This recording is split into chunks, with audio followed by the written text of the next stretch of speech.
पीले दांत वाली बहू। रंजना कभी ब्रश नहीं करती थी। उसे कितनी बार उसके माँ बाप ने डांटा, लेकिन उसका कोई असर उस पर होता ही नहीं था, जिस कारण से उसके दांत पीले पीले हो जाते हैं। शादी के बाद।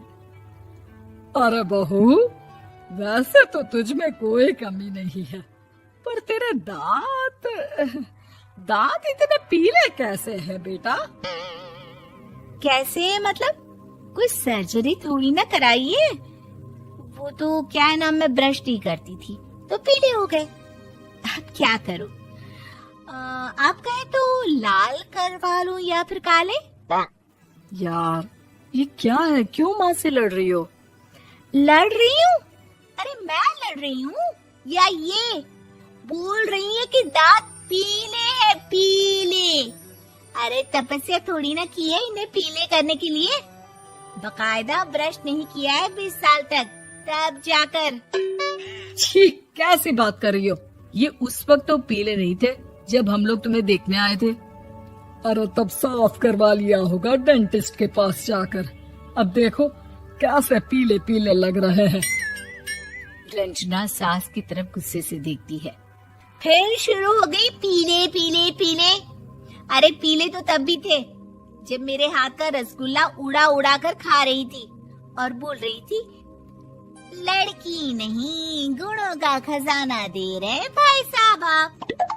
खैर, अब वो लोग करते भी तो क्या करते, पीले दांत वाली बहू पल्ले पड़ी थी तो झेलना तो था ही।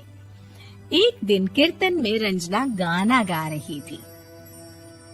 अरे कमला बहन, माँ का द्वार है, यहाँ तो सब शुद्ध होकर आते हैं, फिर अपनी बहू को ब्रश भी नहीं करवाती तुम। दूर से पीले पीले दांत भक्ति में बाधा उत्पन्न कर रहे हैं। अरे कोई 2 साल की बच्ची थोड़ी ना लेकर आई हूँ मैं बहू बनाकर।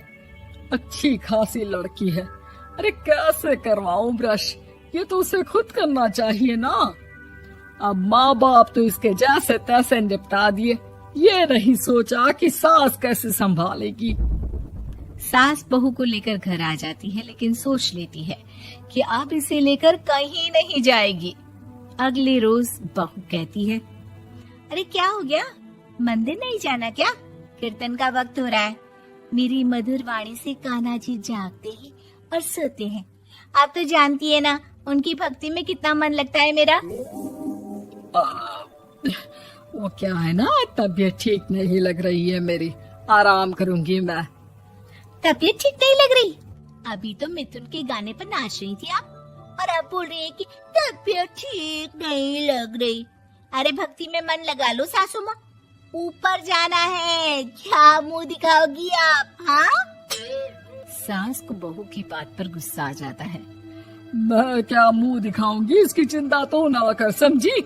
अपने मुंह की चिंता कर, जो ये पीले पीले दांत लेकर हर जगह पहुंच जाती है। पता है लोग कितना मजाक बनाते हैं। ना जी ना, मैं नहीं जाना कहीं तेरे साथ। तो ये बात है।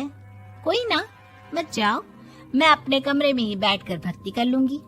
ऊपर वाला दांत थोड़ी ना देखता है, मन देखता है, भावना देखता है। और अरे बस बस, तू सब कुछ दिखा, बस ये सफेद चमकदार दांत ना दिखाना किसी को, है? जा यहाँ से। बहू को सास की बात का कोई फर्क नहीं पड़ता। वो तो जैसी थी वैसी ही रह जाती है। सुबह नहाकर किचन में खाना बनाना, फिर खाना खाना, कीर्तन भजन करना और सो जाना। एक दिन, माँ जी मैं सहेली के घर जा रही हूँ, शाम को लेट आऊंगी। हाँ हाँ, तो जाना, मैंने कौन सा तेरी आरती करनी है घर पर बैठकर। रंजना सहेली के घर जाती है, जहाँ वो पार्टी में जाने की तैयारी कर रही होती है। अरे शिखा, कहाँ जाने की तैयारी कर रही है? मैं गलत वक्त पर आ गई क्या? अरे नहीं यार, उल्टा सही वक्त पर आ गया। मैंने ये साड़ी और ज्वेलरी निकाली है यार, शाम को इनके ऑफिस की एक पार्टी में जाना है। बताना कैसा लग रहा है ये सब? नहीं यार, इस ड्रेस के साथ तो वो वाली ज्वेलरी अच्छी लगेगी। हाँ हाँ सही बोल रही है, मैंने ध्यान ही नहीं दिया। वैसे तो हमेशा से मस्त फैशन सेंस रखती है। तो बड़ा जाती होगी ना पति के साथ पार्टी में। रंजना कुछ नहीं बोलती, बस सोचती है कि यार काश ये बात सही हो जाती। पर मैं क्यों नहीं जाती पार्टी में? क्या इन लोगों की कोई पार्टी होती नहीं होगी? रंजना घर आती है और रात में पति से सवाल करती है, एक बात बताइए, आप मुझे किसी पार्टी में क्यों नहीं ले जाते? क्या आपके यहाँ ऑफिस में पार्टी नहीं होती? पति बेचारा क्या कहता कि दांत पीले हैं तुम्हारे इसलिए। अरे कोई पार्टी होती नहीं हम लोगों के ऑफिस में, तो कहाँ से लेकर जाऊं? और मार्केट, मॉल, कहीं वीकेंड घूमना, कहीं तो। अरे यार सारे हफ्ते में एक छुट्टी मिलती है, तो सोचता हूँ कि आराम ही कर लूं। क्यों? रंजना मन मार के रह जाती है। पहले कभी सास के साथ मंदिर जाया करती थी, लेकिन वो भी सास ने ले जाना बंद कर दिया। घर बैठी बैठी रंजना बोर हो जाती है। तभी उसे आइडिया आता है और वो मायके जाने का सोचती है। सासू माँ, 2 दिनों के लिए मम्मी के घर जा रही हूँ। अच्छा अच्छा ठीक है, आराम से जा। और हाँ, माँ से कुछ अच्छी आदत सीख कर आना कि कैसे शरीर के हर भाग की तरह दांतों की सफाई भी जरूरी होती है, समझी? शुरू हो गई ना आप? वो लोग आपकी तरह नहीं है कि छोटी छोटी बात का बतंगड़ बना दे। उन लोगों के लिए मैं मायने रखती हूँ, ना कि मेरे पीले पीले दांत। रंजना माँ को बिना बताए उन लोगों को सरप्राइज देती है, लेकिन जैसे ही वो दरवाजे पर पहुँचती है, अंदर देखती है कि घर वाले कहीं जा रहे होते हैं। अब माँ, काश रंजना दीदी के दांतों वाली प्रॉब्लम नहीं होती, तो वो भी हम लोगों के साथ चलती ना बुआ जी की बेटी की शादी में। हाँ बेटा, लेकिन अब उसे कौन समझाए कि उसको उसके पीले दांत नहीं दिखते, लेकिन उसके आसपास के लोगों को कितना एम्बैरेसिंग फील कराते हैं। मुझे तो कितनी बार उसके स्कूल की टीचर ने शिकायत की कि उसके साथ कोई लड़की बैठना भी नहीं चाहती, और ना ही कॉलेज में कोई उससे बात करना चाहता था। लेकिन पता नहीं क्यों उसे ये बात समझ में ही नहीं आती। कोई कमी नहीं है उस लड़की में, बस यही कि दांत पीले हैं।